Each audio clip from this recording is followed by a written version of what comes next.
একই সাথে যে চিংড়ি এই পাশে বের হয়ে গেল একটা।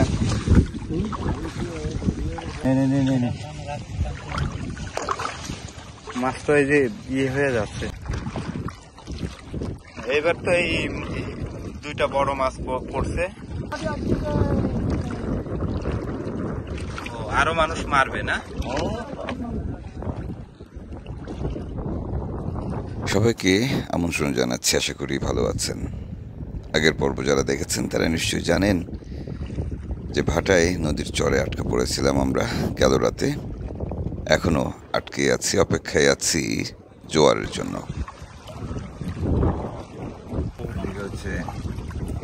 আমরা কপোতাক্ষ নদের একটি চরে আটকা পড়েছি, গেল রাতেই আটকা পড়েছি।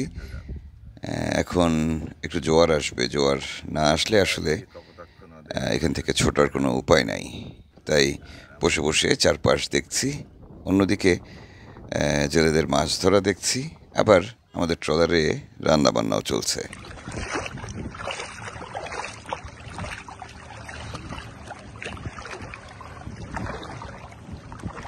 জামাইরা কি করে? জামাই মাছ মারতেছে, পাশের পোনা মারতেছে।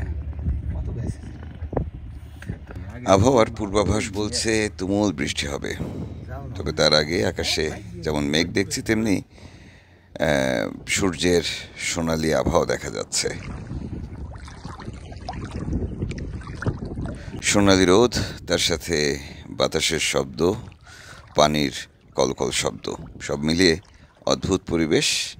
এদিকে জেলেরা তারা জাল টানছেন মাছ ধরার জন্য।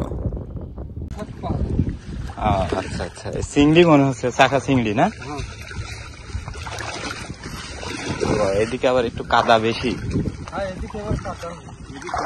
ও, আপনাদের তো মনে হচ্ছে সব এই মানে নদীরই মুখস্থ, কোন জায়গায় কি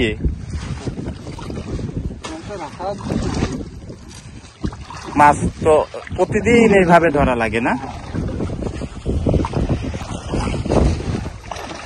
ও, চাকা চিংড়ি দেখা যাচ্ছে।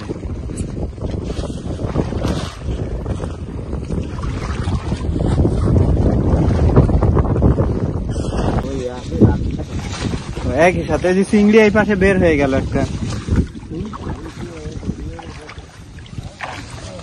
কাকা, আপনি কত বছর মাছ মারছেন?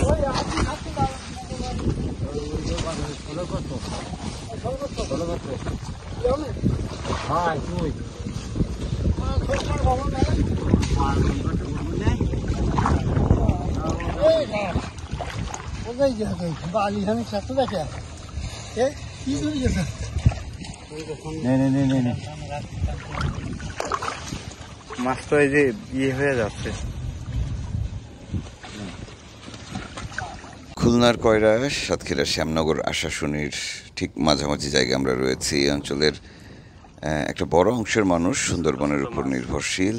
নদী কিংবা সাগরে মাছ ধরে সংসার চালান তাদের অনেকেই।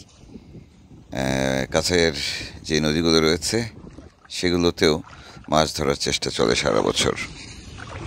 এবার মাছ ভালো ওঠে মনে হচ্ছে বেশ।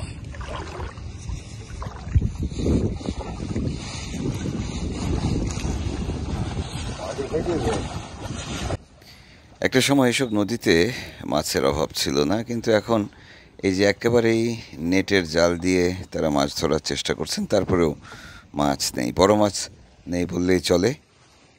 ছোট মাছ যেটুকু আছে সেগুলো তুলে ফেলা হচ্ছে নির্বিচারে।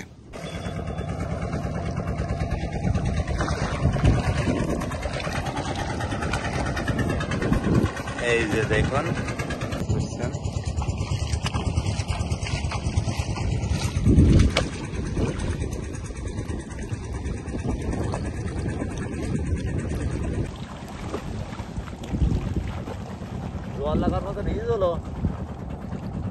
জোয়ার লাগবে না।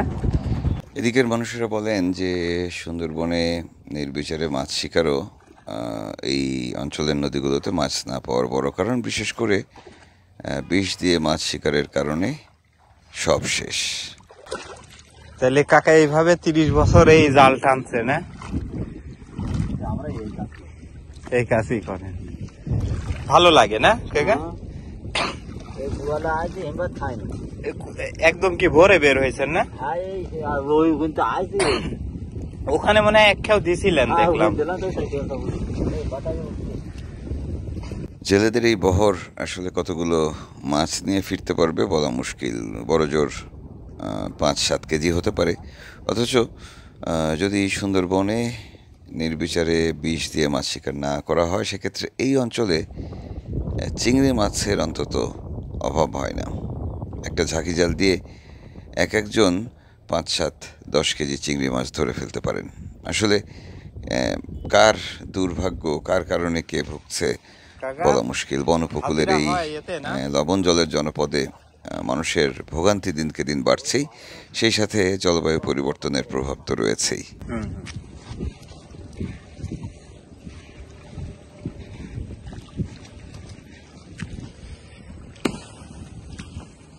গনে মাছ পড়ে বেশি না?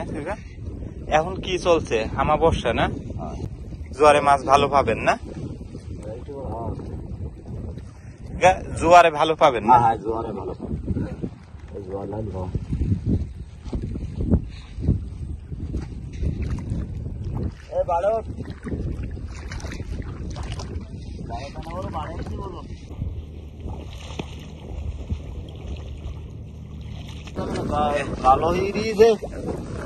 হোক, পরিষ্কার করলেও দেখবো, একটু দেখি।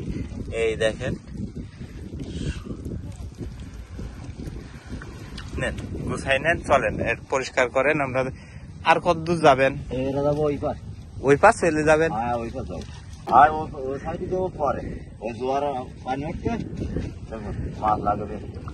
বন এবং বন্যপ্রাণী প্রাণ বৈচিত্র্য রক্ষার জন্য আমাদের আসলে কি করা উচিত? আমরা দূর থেকে বলি, এই মানুষগুলোর উপর দোষ চাপিয়ে দিই, কিন্তু তাদের পেটে যদি ভাত না থাকে তারাই বা করবেন কি? এখন মানুষ বাঁচবে নাকি প্রকৃতি বাঁচবে? এই যুদ্ধটির একেবারে শেষ প্রান্তে এসে আমরা পৌঁছেছি। দ্রুততম সময়ে সিদ্ধান্ত নিতে হবে আসলে কার জন্য কাকে বাঁচানো প্রয়োজন, আর সেটিকে মাথায় রেখেই আসলে সব রকমের কর্ম পরিকল্পনা নেওয়া উচিত। এই অঞ্চলের মানুষদের সবচেয়ে বড় সমস্যা হচ্ছে পুঁজির সংকট। লবণ পানের এই জনপদের মানুষেরা যদি একটু পুঁজি করতে পারেন, সেক্ষেত্রে আমার মনে হয় 1-2 বছরের মধ্যে নিজেদের গুছিয়ে নিতে পারেন। যাই হোক, আমরা দেখছি এই বন উপকূলের জেলেদের মাছ শিকারের দৃশ্য। এখানকার জীবন একেবারেই অন্যরকম। এই যে কাটা খাড়া, এই কাটাটা না কাকা? এটা কি খুব বিষাক্ত কাটা না? জলে খুব ওই লেজ দিয়ে যে বাড়ি মারছে না?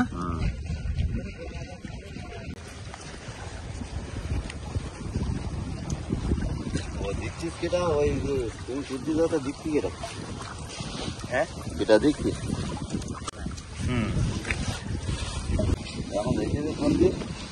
এখন আমরা যাব হচ্ছে যে মুন্সিগঞ্জের দিকে। এইবার তো মনে হয় 1 কেজির বেশি হবে না? এইবার তো এই 2টা বড় মাছ পড়ছে। তাহলে কি এখন ওই পারে চলে যাবেন?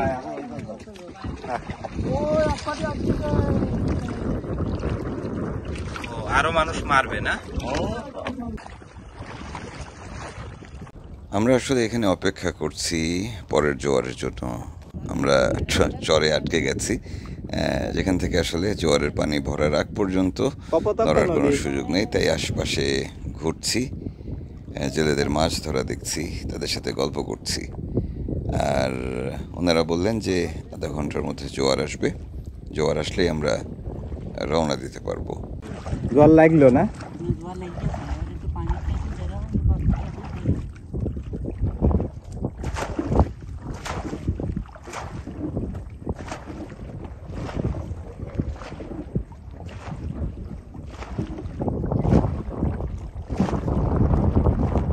জোয়ারের পানি আর একটু ভরেছে, কিন্তু আমাদের ট্রলার এখনো ভাসেনি। আমরা একটু শুয়ে বসে বিশ্রাম নেব ভাবছিলাম, কিন্তু চারপাশের এত সুন্দর বাতাস, এত সুন্দর স্রোত, সব মিলিয়ে এক কথায় অসাধারণ সোনালি রোদ উঠেছে।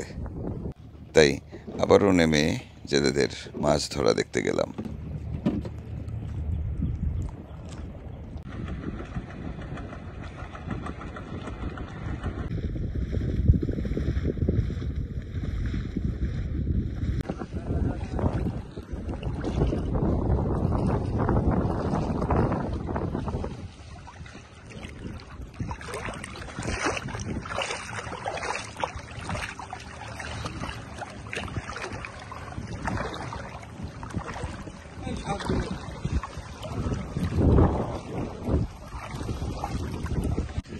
ও আচ্ছা আচ্ছা,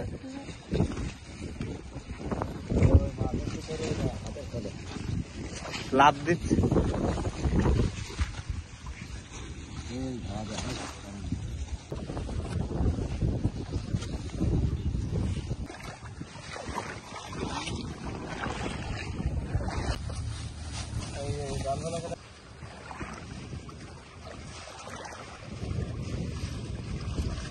কি হয়েছে কাকা, ওই মাছ অনেক বড় হয় না? আচ্ছা, ওই যে লাভ দিয়ে চলে যাচ্ছে, যে অনেকগুলাই তো চলে গেল।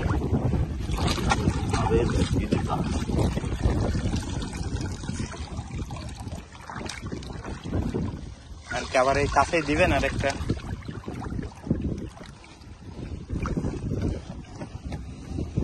বাহ, অনেক ভালোই তো হয়ে গেছে না কাকা? এটা কি মাছ কাকা? ওই যে বাঁশপাতা। আচ্ছা,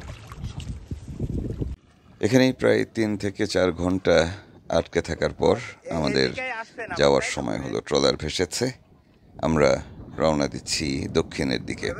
আমাদের প্রাথমিক গন্তব্য 14 সেতুর তল দিয়ে গাবুরা।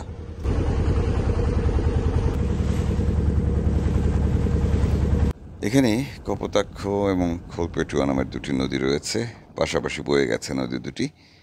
তার মাঝখানে যে জনপদ সেগুলো লবণ পানির, বেশিরভাগ ক্ষেত্রে চিংড়ির ঘের, আর বাকি যেটুকু রয়েছে সেটুকুতে ধান চাষ বা চাষ করার চেষ্টা করা হয়। আমরা ট্রলার নিয়ে এগিয়ে চলছি দুপাশের অপরূপ দৃশ্য দেখতে দেখতে। আগেই বলেছি যে আমাদের গন্তব্য গাবুরা। আমরা খোলপেটুয়া নদীতে উঠে সেদিকে এগুচ্ছি। আমাদের ট্রলার বেঁধে গেছিল, আমরা অনেকক্ষণ থেকে ঘুমায় পড়ছিলাম। কপোতাক্ষের পাশে এদিকে দেখি যে বেড়িবাঁধ দেওয়া হচ্ছে। বেড়িবাঁধ বলতে এখন যে এখন বিরাট দুশ্চিন্তা যাচ্ছে। এখন যে একটা মানে চাপ আছে না, বৃষ্টির চাপ, জোয়ারের চাপ, সেটা নিয়ে খুব টেনশনে তারা। এটা হচ্ছে সেই বেড়িবাঁধ।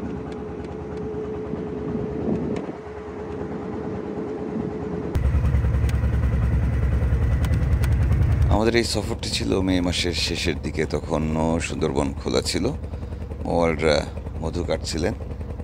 তবে জেলেদের সুন্দরবনে মাছ ধরতে যাওয়ার সময় তখন শেষ প্রায়, তাই তাদের ভরসা স্থানীয় লোকালয়ের নদীগুলো, সেখানেই তারা মাছ ধরছিলেন। এদিকে আমাদের নাস্তা তৈরি হয়ে গেছে, গরম গরম ভাত, সাথে মরিচ ভর্তা, আলু ভর্তা এবং শুকনো মরিচ। আজকেও পান্তা ভাত খাবো, গরম ভাত।